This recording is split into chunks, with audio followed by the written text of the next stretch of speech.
Just what kind of book are we in store for when generally pervy Kanbaru takes over narration duties from pervy Araragi?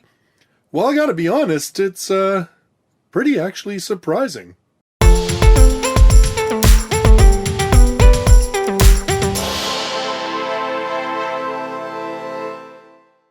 Hello everybody, Justus Arstone here with another light novel review. In fact, on this channel I cover all things light novels, reviews, news, countdowns of the popular titles in Japan. So if you love light novels or you just want to know more about them, you should consider subscribing. In this video, I'm going to be reviewing the latest volume in the Monogatari series by Nisioisin, that being Hanamonogatari. This one released in English by Vertical. If you want to pick up your own copy, I've got some links in the description down below to Amazon and the Book Depository. Now, in terms of the timeline of Monogatari when this book takes place, it actually is occurring shortly after the graduation of Araragi, Sanjogahara, Hanakawa. All of them have left, and it is the beginning of the brand new school year where Suruga Kanbaru has entered into her final year of high school. And of course, she's still wrapping up her arm because it's still possessed by a devil.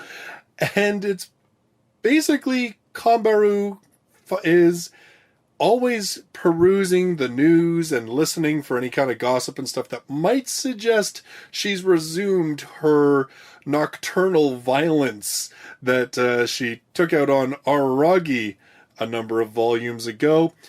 And in her listening for these rumors and everything else, she hears about this rumor about this urban legend called Lord Devil, an individual who supposedly can solve all of your problems.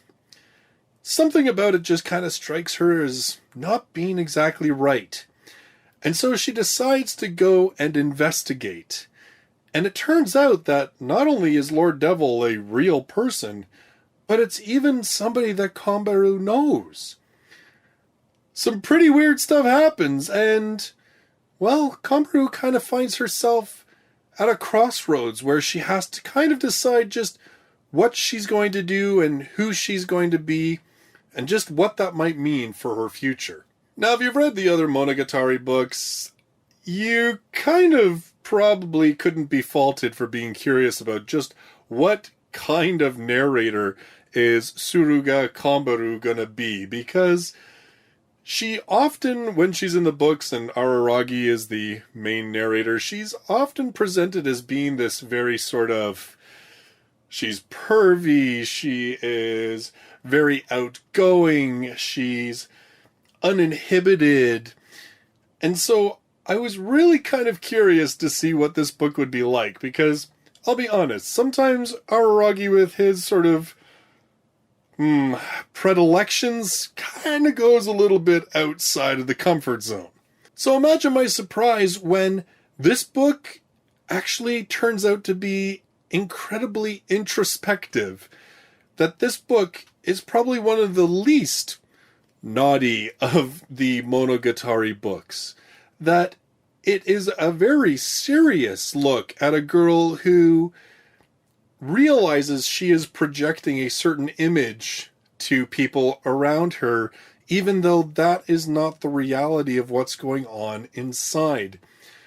We find out that Kanbaru is this girl who is haunted a lot by her past and by her mother and her mother's influence and the words of wisdom that her mother left her with when she was a child. We find out that Kanbaru in so many ways is incredibly insecure, and that in some sense that this very clownish, pervy kind of persona that she puts out into the world is in a lot of ways a matter of defense, in a way kind of to deflect the hatred that people might otherwise have for her, because let's face it, when it comes to sports, the girl is talented, maybe even gifted, and all too often that just leads to terrible jealousy that could destroy you. But when you're a clown, when you're funny, people kind of look past all of that and they're kind of like, yeah, they are, but they're just so cool to hang around, and it's amazing just how you have this character that there has been a vision of that character for so many books, and yet you walk into this book and she is such a different person, but yet it reconciles. The two work together. You realize that this isn't just Nisioisin twisting on a dime and switching it up and just kind of deciding, well, I'm going to just change who Kanbaru is completely. You realize that there probably has been all of this stuff underneath the surface all along. It doesn't take away from who Kanbaru has been in the other books. Also, what's kind of interesting in this novel is, of course, the whole wordplay element of it has been incredibly toned down.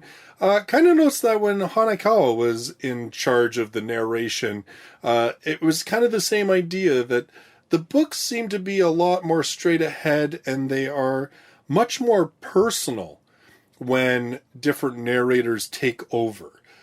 With Kanbaru, we are finding out so much about her, and it's so much about her journey. And because of this sort of being set at that pivotal point in her life now where her whole life was turned upside down, and she had her senpais to sort of lean on, Araragi, Senjogahara, Hanakawa, like she had them to depend on. And now she walks into a new school year and she is at the top of the pecking order. Her senpais, her support system are gone. And she finds herself in a situation where she has some pretty heavy choices that she has to try and make. And in a lot of ways, this book is really about growing up. It's really about trying to find a direction for yourself. And, you know, in the Japanese school system, in your third year of high school is when you're basically supposed to be preparing for college entrance exams. And so it's, of course, fits thematically in so many ways that all of these events are happening at that point in Kanbaru's life. It just works so perfectly that she is at this point of trying to decide what she's going to do. In some ways, she's kind of looking at it as she's being forced to make certain decisions because of her arm and what happened previously. There's doors that she feels are closed to her. And having her have to sort of take a look at that and decide, what am I going to do and what kind of life am I going to pursue, because I don't have free choice. I don't have as many choices open to me as what could have been. It all makes for a really great character journey and makes for a character who is so much more interesting than I have to say I initially gave her credit for. And there's a lot of sort of moral ideas and discussions in this book, even more so, I would say, thematically than we've had in some other Monogatari titles. And getting into this idea of, you know, who is good, who is evil, what is right, what is wrong, what is truth, what is false. There's a lot of really interesting ideas going on, and kind of when it boils down to it is that whole idea of trying to find that comfortable level of gray that you exist in, because, especially as an adult, because the world really isn't black and white. And we're following Kanbaru's journey as she's coming to that realization, and she's coming to that decision of who she's going to be, even if it does conflict with others or conflict with, you know, what other people may want to see her do, or even what she herself at certain points in her life has thought she might be. It's a really strong title, and in some ways it just kind of makes me glad to have a break from Araragi, and I'm really happy that this, you know, giving Kanbaru this whole novel to herself, that she's a unique voice, that she's different from Araragi, she's different from Hanakawa. I don't feel like I'm reading just the same character, just tweaked a little bit. No, like, there's definitely all sorts of differences in her self-image, difference in her speech patterns. Of course, I don't think anybody really can Pete, with Araragi when it comes to the whole wordplay aspect that we've had pretty prevalent in all of the books. It was kind of nice to not have wordplay, but to have thought play, you know, sort of having people come up with statements and ideas that twist thoughts and put thoughts onto different sort of patterns and stuff. It was kind of cool to see that, other than just the sort of puns in terms of word plays and everything else.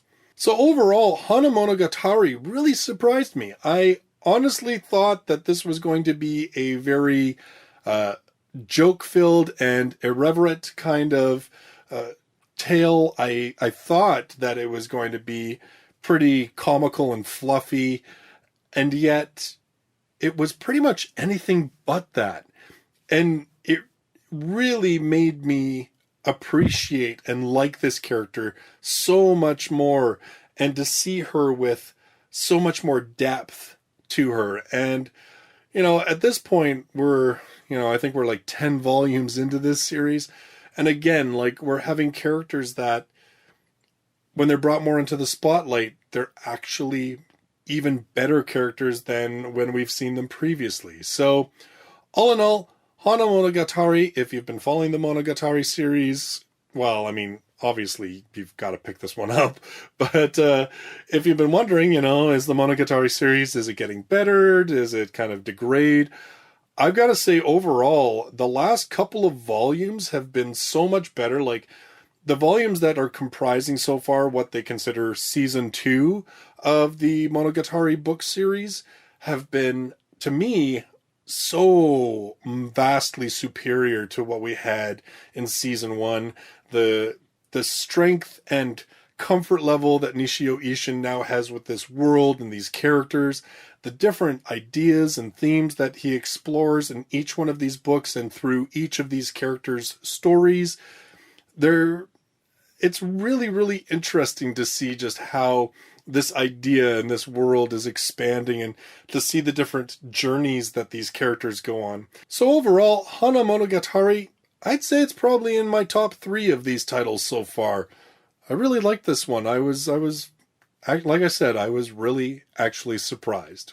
Now, as much as I've been trying to catch up on some of my backlog of titles, we're just getting so many new number ones and new titles coming out that, wow, it's just so hard to try and get back to that to-be-read pile. But in any case, there was a brand new volume number 1 that I managed to snag earlier than release date. So my next review is going to be Defeating the Demon Lords a Cinch, if you've got a ringer.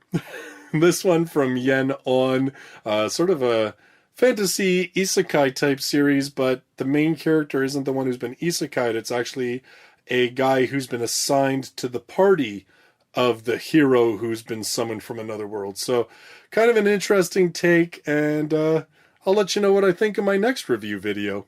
So if you love light novels and you're brand new to the channel, hey, you should subscribe, because I do 2 to 3 reviews a week, count down the top 10 best-selling light novels in Japan every week, and I've also do news, and of course I post the light novel podcast on this channel as well.